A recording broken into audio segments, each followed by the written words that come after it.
Rev up your engines!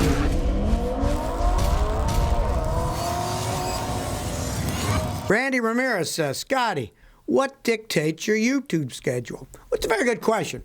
What it comes down to is I want to help as many people as possible.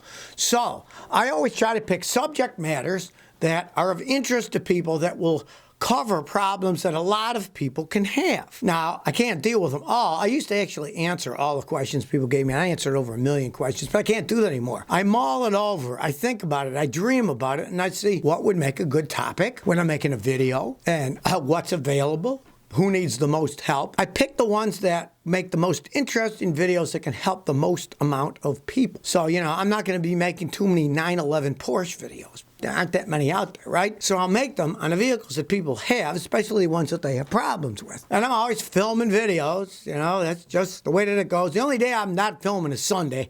I take one day off. It's my day of rest. On the 7th day, he rested, right? Cartoony says, Scotty, I changed the battery in my 2017 Mazda 6. Now my automatic windows don't work by themselves. I have to hold the button. What did I do wrong? Well, you didn't do anything wrong. The problem is all that computer crap. A lot of it has to be reset if you change your battery. So the next time you change your battery, and other people out there, heed my advice. Get one of those memory savers. You can go to Amazon and buy them. You plug them into the data port, and they either have their own battery supply or you have a little 12-volt battery that they're connected with clamps so that when you disconnect the battery, the memory of the computer system remains intact. Well, you didn't do that, so now you're going to have to go to a mechanic like me and have a guy reprogram the windows to make them work automatically. The absurdity of modern cars, they've got so much crap in them, make your head spin. So you're just going to have to deal with that unless you want to keep holding it down all the time. I did a Mini one time because the customer changed the battery and their sunroof didn't work right. And I had to get out my computer and then reset the sunroof. Take the battery out, now the sunroof doesn't work right, and then you got to reprogram it just to get you ripped off. So you got to take it to the dealer or an expensive mechanic with a $10,000 scan tool to make it work again. It's just stupid, but that's the way the auto industry is. Miles says, Scotty, I'm thinking about getting a 2015 Scion TC or a 2013 Honda Civic. Which one would be a long-lasting daily driver during the gas crisis? I'd probably say the Civic. They get a little bit better gas mileage. The Scions are, they're good cars. They're Toyotas, right? But if you're talking about getting a used one, a lot of times the guys didn't change the oil enough, and a lot of those ended up burning oil as they aged. Who wants an oil burner? Not me, not you. I would go with the Honda Civic in that particular case. They're both good cars, but the Civic probably be the better idea. Sajan23 says, whoa, I'm nervous. It's like meeting Denzel Washington. Okay, now Denzel Washington is a very good actor. I could not act my way out of a paper bag. I got two switches. I got on and off, and the on is Scotty, and the off is Scotty sleeping. I'm just out here to help people out. And I like meeting people. Every time people come here to the cars, they say, gee, you're just like you are in your videos. I said, yeah, I'm only one-dimensional here. Drives my wife nuts sometimes. She's trying to change me, but, what you see is what you get. And unlike Denzel Washington, who could play many different characters, I can only play one, which is me, and I'm here to help everybody out. John Campolo says, why are Toyotas so boring? Well, if you think reliability and long life is boring, yes, they're boring. You go back 20, 30 years ago, yeah, they had some pretty ugly designs. I admit it. Boxy looking things. That was not their forte. But you look at a late model Corolla, the Camrys, they're sharp looking cars too. And like a Camry TRD, it's not boring. It's a very good racing cars to go around. What Toyota Motor Company did was they saw what Americans want. They studied them and then built what they thought Americans wanted in a car to be reliable. And they've sold a lot of, I don't know, 46 million Corollas or something. So obviously the formula works for them, right? The Lexus, they sent a bunch of Japanese guys to California on the coast for a year to study what do rich Americans want. And they built the LS 400. And guess what? The second year those were sold, they outsold all the other European luxury manufacturers in the United States combined. Mercedes, BMW, you name it. So they know what they're doing. They're not as boring as they used to be. They made them look better. Just like take a Honda Civic. The original Civics were ugly as could be. Take a look at a modern Civic. It's a very good looking, sharp car. They're not as boring as they were. But if you want excitement, you want true excitement in a car, buy yourself a Range Rover and you'll be so excited because you never know when the thing's going to break and strand you somewhere.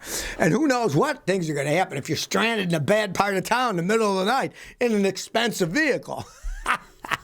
Chadman says, describe salvage, rebuilt, and totaled car, please. Is it wise to buy a rebuilt car? Is it wise? It depends who rebuilt it. Now, when I was in Rhode Island, there's a bunch of guys that buy rebuilt cars, and they're not bad. Because, like in Jersey, there's, I guess, slews of them in these weird little by-the-shore warehousey things where they buy everything and fix it up. I had customers buy them, and they got good deals. And the guys are honest. They have pictures that say, look, here's your car when it was wrecked. And they can say, okay, the right front was all smashed up. Here it is now. Here's what you're asking for it. And some of them were excellent cars, you know. Then they know exactly that part was broken. They have all that checked out, and it's okay. And they get a great deal.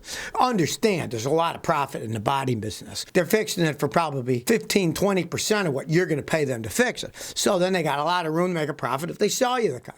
But on the other hand, if a car is totaled by an insurance company, somebody else just tries to sell it. Who knows how they fix it, if they even fix it. There are some states that if a car is totaled, you can't sell it to the public and put it on the road anymore. They have different laws for different states. Generally, it's not a good idea. Insurance companies only get rid of them and don't pay to get them fixed. Repair is more than the car is worth. So that tells you serious damage. I'm not a fan of buying serious damaged cars. Like I've said many other times, I had a bunch of customers in Houston that have them. They get them from Dallas. Hails a lot in Dallas from tornadoes. The cars are covered with dimples, right?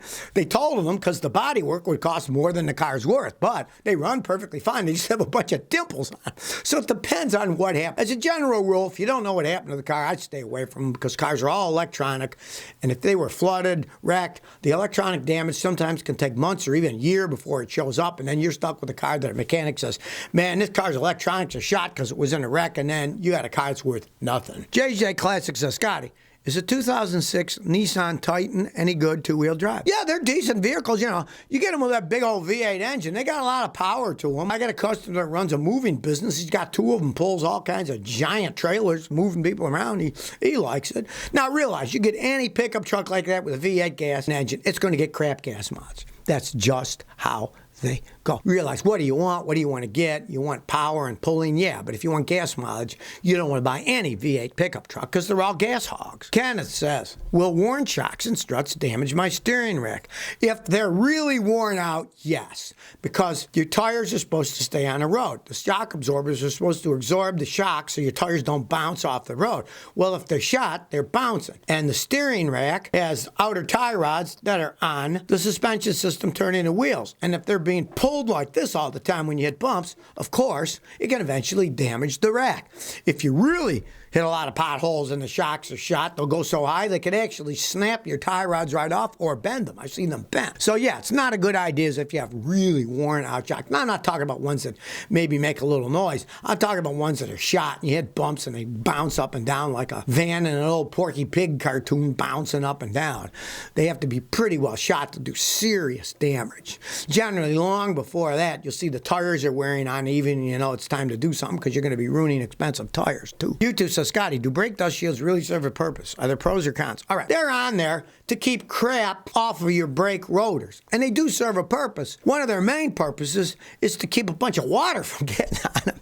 The dust, yeah, they call them a dust shield. The dust isn't that big of a thing to worry about on the brakes, but you want to deflect the water when you're driving, because if your rotor's covered with water, they'll start slipping because they're too covered in water. If you ever notice, say you go through deep water, when you get out, gently pulse your brakes for a little while. Go to a safe place where there's no cars because you want to dry them off. Because you got soaking wet brakes and you hit those brake pads, they're going to slip and you might kill yourself, hit somebody else. You never know what's going to happen. But they're more for water than anything else. The dust. Now, of course, if you're living up north and you got a 20, 30-year-old vehicle, they're thin metal, the salt will rot them on the road and maybe they're broken, you just take them off and throw them away. It's not that big of a deal on a really old car, you know. But they do serve a purpose. Nick King says, Scotty, what's your opinion on oil spraying? Well, I'm assuming you mean spraying oil on the bottom of your vehicle so it doesn't rust. Now, it is a messy endeavor. Yes. If you live in an area that put a lot of salt on the road, it will help some bit of corrosion. Anything you have over it is going to keep it from corroding. The best thing to do is to rinse the salt off your vehicle whenever possible. Now, I know you guys up north are kind of screwed with that because if it's really cold for months on end, how are you going to rinse the salt off unless you have a heated garage? Well, if you have access to a heated garage or there's a place that rinses cars that's heated, go there and rinse it off at least once a week because that salt is deadly. In some of these places now, they're using 100% salt. They used to dilute it, and it will eat up your car. So you want to try to get the salt off your car as soon and as often as possible if they're spraying it on the road. I know it's a problem for you guys. Here in Tennessee, it's not too bad. Because last year when it snowed a bunch, a couple days later, it all melted, and then everybody just got their pressure washers and started hosing everything down so the salt didn't eat their cars up, and then they last longer. So if you never want to miss another one of my new car repair videos, remember to ring that bell.